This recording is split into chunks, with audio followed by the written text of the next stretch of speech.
విదేశాలకు ఇటువంటి మనం ఎన్నో పేపర్లు చదువుతున్నాం. అట్లా ఎప్పుడు మనం తెలియదు కదా మనకు తెలుసా? తెలియనప్పుడు మనం ఎందుకు పోవాలి? అక్కడికి పోయిన తర్వాత కిడ్నాప్ చేసి మిమ్మల్ని అమ్మినాక ఈ మన శరీరంలో ఆర్గాన్స్ ఉంటాయి కదా, కిడ్నీలు ఇవన్నీ అమ్ముకొని చంపి పడేస్తారు. ఇవన్నీ మీరు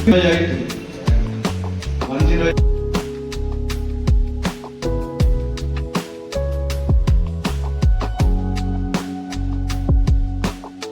పోలీసులు వస్తారు, మిమ్మల్ని సేవ్ చేయడానికి జరుగుతుంది. మనకు ఎంత హక్కులు ఉన్నాయో అన్ని బాధ్యతలు ఉంటాయి. అదేవిధంగా మా షీటింగ్ బృందానికి నా ముంగట్టున్నటువంటి నా ఫ్రెండ్స్ అయినటువంటి స్టూడెంట్స్ అందరూ మేము ఇక్కడికి రావడానికి గల కారణము కొన్ని విషయాలని అవగాహన కలిగించడం కొరకు మేము ఇక్కడ రావడం అనేది జరిగింది. ఇక్కడ అవేర్నెస్ కలిగించడం అనేది జరుగుతూ ఉంది. వివిధ రకాలైన క్రైమ్స్ జరుగుతూ ఉంటాయి. అంటే మైనర్ క్రైమ్స్ కావచ్చు, మోటార్ వెహికల్ యాక్ట్స్ కావచ్చు, సైబర్ క్రైమ్స్ కావచ్చు, ఏదైనా ఫ్రాడ్ విషయాలు కావచ్చు. మీకు తెలియదు ఏది క్రైమ్ ఏది క్రైమ్ కాదనే విషయం తెలియదు కాబట్టి మేము వాటి గురించి చెప్తాను.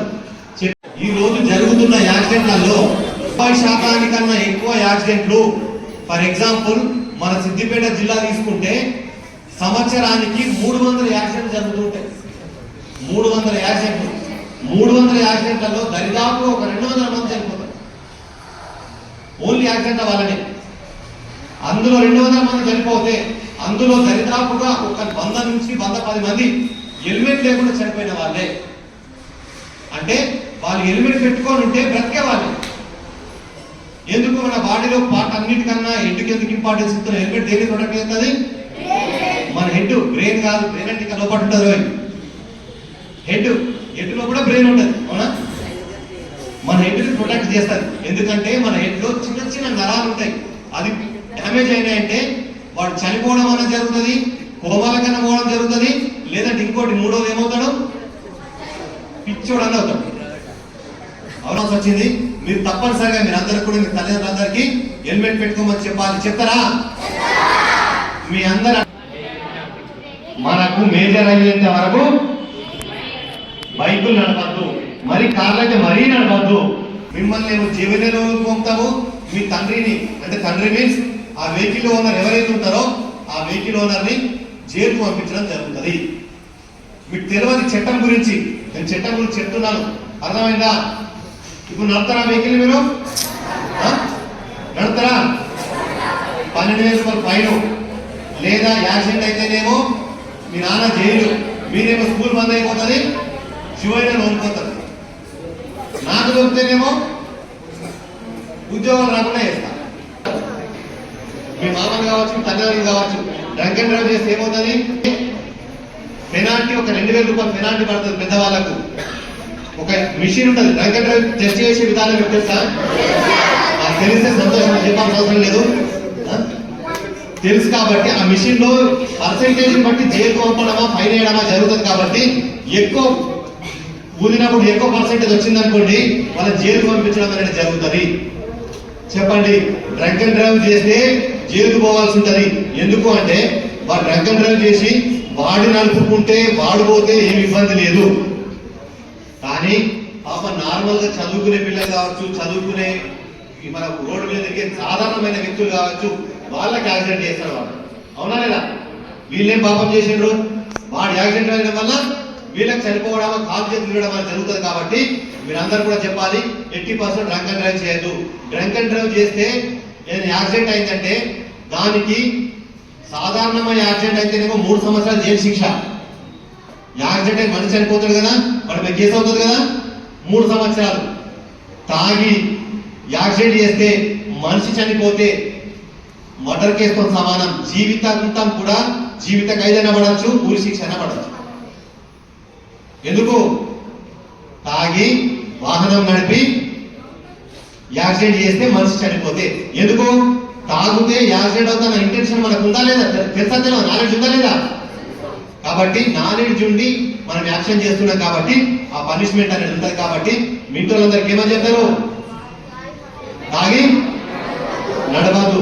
మనోళ్ళు చాలా మంది యాక్సిడెంట్లలో మేజర్ గా చనిపోయిందంతా కూడా నేను చెప్పిన లెక్కల అన్నింటిలో కూడా ఒకటి without helmet, next drunk and drive, అడిగి తాగినట్టు మీ ఇంటి దగ్గర అందరు చెప్పాలి, తాగి ఎట్టి పరిస్థితిలో డ్రంక్ అండ్ డ్రైవ్ చేయొద్దని చెప్పాలి. చెబితే పట్టుకుంటాం. అదే వాళ్ళ మేము హిస్టరీ తీసుకున్నాం. ఇప్పుడిప్పుడే ఆన్లైన్ చేస్తూ వాళ్ళ ఫ్యామిలీ బ్యాక్గ్రౌండ్ కూడా తీసి ఇంటి దగ్గర ఫ్యామిలీ అందరూ పిలిపించి కౌన్సిలింగ్ చేస్తున్నాం. మొన్న రీసెంట్ గా మన దగ్గర ఒక పనిష్మెంట్ ఇప్పించినాం మేము. తాగిన వాళ్ళని మేడం గారి దగ్గర తీసుకపోతాం. ఇక్కడ మేజిస్ట్రేట్ మేడం ఉంటుంది, మేడం దగ్గర ప్రొడ్యూస్ చేస్తాం. మేడం వీడింత తాగిండు, వీడికి ఇంత వచ్చింది, మీరు ఫైన్ వేస్తారా జైలు వేస్తారా అంటే మేడం లేదు, మన గద్యంలో చాలా మార్పు రావాలని చెప్పి మేడం ఏం చేసింది, సోషల్ సర్వీస్ ఇచ్చింది. సోషల్ సర్వీస్ అంటే ఏంటి? సులాబ్ కాంప్లెక్స్ ఉంటాయి కదా, సులాబ్ కాంప్లెక్స్ అంటే ఏంటి? Washrooms, toilets. ఆ టాయిలెట్స్ ఫ్రెష్ చేయించాం. వాడు మన ఇంటికి ఆ పరిస్థితి తెచ్చుకోవద్దని చెప్పండి. డ్రంక్ అండ్ డ్రైవ్ తాగి పోలీసులకు దొరికిందంటే మాత్రం వాడు టాయిలెట్ క్లీన్ చేస్తే చెప్తారా? లేదంటే హ్యాకింగ్ అంటే హ్యాకింగ్ చెప్తున్నాడు అంటే మన బ్యాంక్ అకౌంట్లోకి వచ్చి వాడు డబ్బులు తీసుకోవడం వన్ టైప్ ఆఫ్ క్రైమ్. ఇది సైబర్ క్రైమ్ అంటే ఇంతకుముందు మన దొంగతనం రావాలంటే వాడు ఏం చేస్తుండే, మన ఊళ్ళో నల్లటి మసి చూసుకొని ఇంత పెద్ద చుట్ట పెట్టుకొని ఇండి కట్టుకొని వస్తుండే లేదా? ఎందుకు వచ్చుకుంటున్నాడు? గుర్తుపట్టకుండా. నువ్వు చూసిన దగ్గర నువ్వు గుర్తుపట్టదు కదా, అది దొంగతనం చేసే విధానం. అంటే నేషనల్ దొంగతనం చేసే ట్రెడిషనల్. ఇప్పుడు సైబర్ క్రైమ్ ఏం చేస్తున్నాడు, వాడు ఎక్కడో ఒక చోట కూర్చుండి మన డబ్బుల్ని దొంగతనం చేస్తున్నాడు.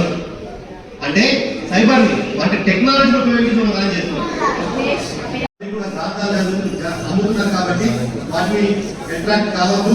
ఓన్లీ ఫోకస్ స్టడీ మీదనే ఉండాలి. కాబట్టి మీరు అందరూ కూడా చదివి మంచి ఉన్నతమైన స్థాయిలో పోతారని కోరుకుంటున్నాను. ఓకే, ఇంకా డౌట్ ఉందా? డౌట్ ఉందా? అక్కడ అందరికీ ఉన్నట్టున్నది లేదా? లేకపోతే సంతోషం. ఈ అవకాశం ఇచ్చినటువంటి ఈ ఎంఈఓ సార్ గారికి మరియు మాస్టర్ గారికి ఈ ప్రోగ్రామ్ కండక్ట్ చేసినటువంటి మా మహేందర్ రెడ్డి మరి అదేవిధంగా మా టీటీడీ స్టాఫ్ అందరికి కూడా థ్యాంక్ యూ తెలియజేస్తూ ఇంతతో చూపిస్తున్నాం.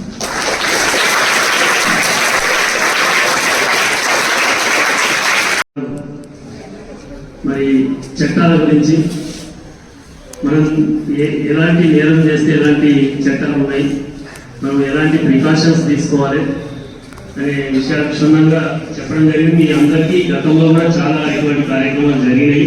మన పాఠశాల ఉపాధ్యాయులు మీకు అప్పుడప్పుడు ఈ గుడ్ టచ్ బ్యాడ్ టచ్ గురించి మీకు చెప్పడం జరుగుతుంది. ఈ గుడ్ టచ్ బ్యాడ్ టచ్ అనేది మీకు ఎక్కడైనా సమాజంలో కావచ్చు, మీ ఇంట్లో కూడా జరగవచ్చు.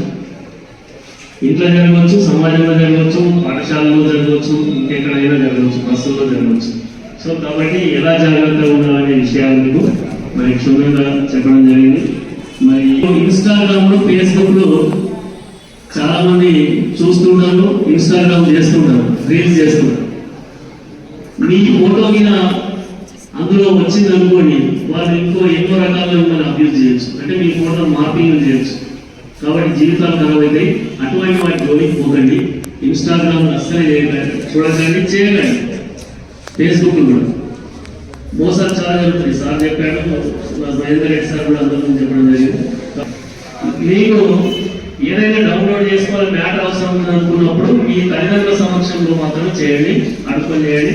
మీరు సపరేట్గా మాత్రం ఫోన్ వాడకండి దయచేసి. ఓకేనా? అందరికీ మరి ఈ టీం ద్వారా మనకు మంచి సలహాలు ఇచ్చినందుకు ధన్యవాదాలు.